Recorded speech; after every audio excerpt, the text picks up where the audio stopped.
J'ai mes frères, j'ai mes enfants comme toi dans le... J'ai mes enfants comme toi dans le RDPC. Oui, s'il vous plaît, il a dit chez lui. Poursuivez, professeur. D'accord. Et l'un appelle l'autre. Il pleure que non, on est mort, on a perdu. Voilà. L'autre dit qu'on est mort, on a perdu à Garoua. Et donc, je vais vous dire, les médecins, voilà ce que nous faisons. On dit que le taux d'hypertension artérielle au Cameroun, c'est 25%. Allez au ministère de la Santé, vous allez voir ce chiffre. Mais on n'a pas pris l'attention de tous les Camerounais. En science, celui qui a fait l'école, voilà Manassé. Celui qui est cultivé. Il y a ce qu'on appelle l'échantillonnage d'une population. Lorsqu'on veut étudier un phénomène, on fait l'échantillonnage. Et quand un type, quelle que soit la chose, ce que tu trouves dans les plus grandes villes du Cameroun, elles sont 5 qui ont plus d'1 million d'habitants. Douala, Yaoundé, Garoua, Bamenda, Bafoussa, Maroua. Si quelqu'un gagne là-bas,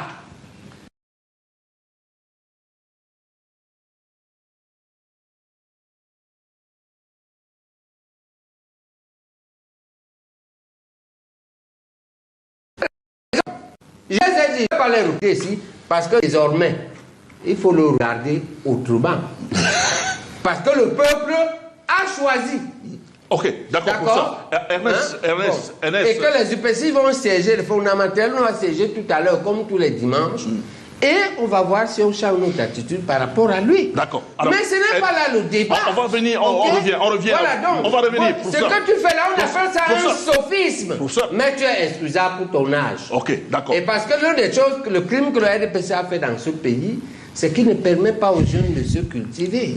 D'accord, professeur. Ils ne se cultivent pas, ils font l'arrivisme. Ok. Alors, Ernest Obama, vous avez été l'une des personnes qui, sur la toile, ont publié des tendances, des résultats au soir du 12 octobre. Est-ce que, sur quelle base, parce que tout à l'heure, le professeur Bayebek essayait de nous amener sur le terrain des tendances, il parlait de la démographie, des grandes villes. Vous êtes fondé sur quoi pour publier les résultats? Peut-être que je répondrai à cet aspect de la question plus tard, mais je voulais d'abord que nous soyons éclairés sur ce qui a été dit. D'abord, il y a un procès qui est fait au confrère Anaba, qui est en conflit d'intérêts. Je ne savais pas jusque-là que l'ECAM était partisan. Et l'ECAM, c'est l'arbitre.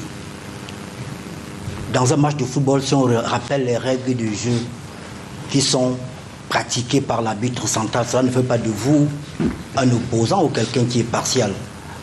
Deuxième chose, Bouba, les théoriciens de la construction de l'État, je vais invoquer trois. M. Rousseau avec le contrat social, M. Hobbes avec le pacte social et M. John Locke. Ils vous disent comment est-ce qu'on construit un État.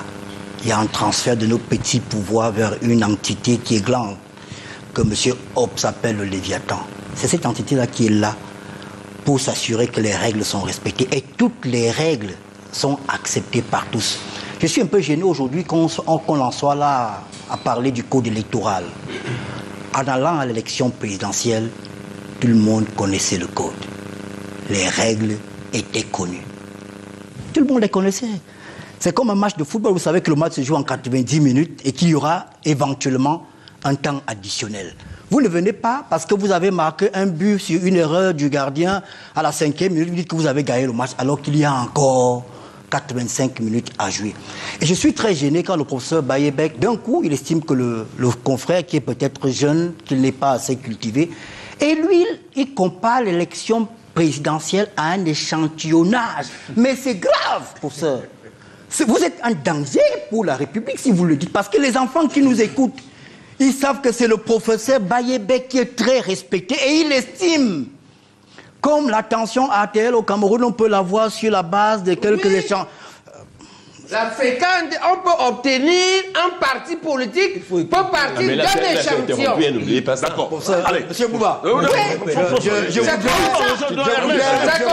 toute la terre fait. C'est ça le principe des sondages. On fait les sondages sur les échantillons. Professeur. D'accord. Le Cameroun n'invente pas, Obama, tu ne vas pas inventer. Ok, professeur, vous allez faire. Dis-nous comment on connaît les tendances à 20h en France. C'est même l'ordinateur qui donne les résultats. À 20h le jour de l'élection, vous, 10 jours après, ou 8 jours après, vous ne savez pas au RDPC et tu veux parler. Allez, professeur, moi je voulais quand même, à votre intention, à l'intention de ceux qui sont tous sur ce plateau, je voudrais que chacun respecte le temps de parole de l'autre. Il m'a interpellé. Justement, je vous ai interpellé, mais pour qu'on avance et que chacun... Pour que chacun, c'est argument contre argument, je vous en prie, et pour que les uns et les autres nous suivent parfaitement à la maison, il faut éviter de rentrer dans la parole de l'autre. Si vous voulez la parole, vous me demandez la parole, moi je vous la donne, et on évite des prises de parole de manière intempestive. Est-ce que je peux reprendre la parole? Allez-y, Ernest. Vous savez, le professeur Bayebek, c'est un ami, c'est un grand frère, mais visiblement, il devrait se mettre à l'école de la grandeur. Parce que chez lui, à la maison, il y a des gens qui sont du RDPC. Il nous l'a appris aujourd'hui.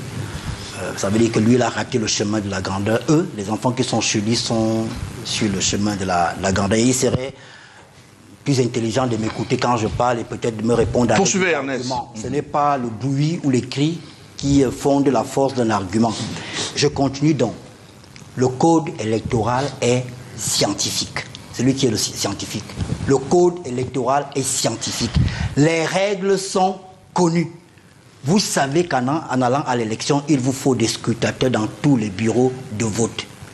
Pour contester une élection, ce qui fait foi, c'est votre PV qui a été contresigné par tous les membres du bureau de vote et jusqu'à tout le process, la commission départementale et la commission nationale de recensement des votes.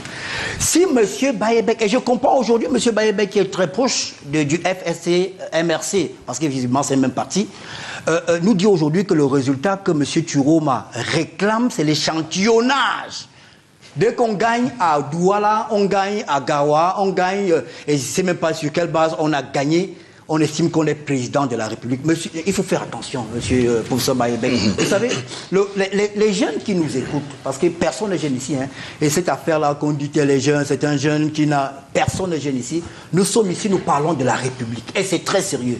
Parce qu'au moment où on parle, il y a monsieur Biboundissa qui est en prison, à cause des errements des amis de monsieur, de maître Sim. Il est en prison jusqu'à présent. Il y a de nombreux jeunes Camerounais qui sont toujours en prison parce que M. Kamto a menti en 2018 qu'il a gagné les élections. Monsieur Djamen est là. Il sait et il me l'a dit à Mondo Vision que lorsque M. Kamto se déclare vainqueur en 2018, il n'avait pas de PV, il avait menti. Je suis gêné que Maître Sim, qui est mon avocat, qui a été mon avocat, qui est quelqu'un que j'apprécie, qui est sérieux, reprenne le même chemin du mensonge. Le chemin du mensonge. Mais Maître Sim, je suis même gêné d'être assis à côté de vous. Quand je sais qu'en 2018, vous avez menti aux Camerounais, que certains sont toujours en prison à cause de vous. Vous avez... M. Turoma est hanté par le MRC. Alors, parce que je vais vous dire, Bouba, je suis par là. Oui. Je connais M. Turoma. Jusqu'avant son départ du gouvernement, c'était... Permettez que je... Vous aurez votre temps de parole. M. Turoma était un républicain, un patriote. Et jusqu'en 2018, lui-même, il a été contre les postures du MRC, du professeur Kamto. Mais depuis quelques jours, depuis qu'il a eu ce mariage incestueux avec le MRC, M. Turoma passe le temps à lécher lui-même ses propres vermissures. Tous les jours. Pourquoi? Parce que tout ce qu'on a aujourd'hui, on a la partie inférieure, le corps, on voit Turoma. Dans la tête, c'est Maître Sim. C'est M. Kamto, c'est eux qui sont dans la tête de Turoma et il agit comme en 2018. Heureusement que Maître Sim est là. Je ne voudrais pas penser que vous faites un procès d'intention à Maître Sim. Il est là. Il pourra répondre quand à son temps de parole. Non, pas Obama. Non, pas Ernest Obama. Mais je voulais relancer le professeur Aboya sur la question du code électoral. Ben, il est bon, il est mauvais, mais les acteurs, ils vont quand même. Je pense que vous faites bien de revenir sur le code électoral parce qu'on nous a perdu dans des commentaires qui nous empêchent de donner la bonne information aux téléspectateurs. Et il faut louer la prise de parole de Jean-Marie Anaba, qui est un garçon très intelligent, qui en quelques minutes parvient à résumer ce que les hommes politiques ne veulent pas connaître, ne veulent pas comprendre. Mais à un moment donné, un enfant peut nous enseigner, et c'est ce que Jean-Marie Anaba est en train de faire. Et les gens ne veulent pas écouter parce qu'ils ont les messages qu'ils doivent faire passer. Moi, je pense qu'il y a quelque chose de très grave. Le propos du professeur Bayebek se situe dans l'erreur collective. Lequel? Rendre public un résultat, selon l'article 113 du Code électoral, n'a rien à voir avec proclamer un résultat. C'est deux choses différentes. C'est deux degrés de perception.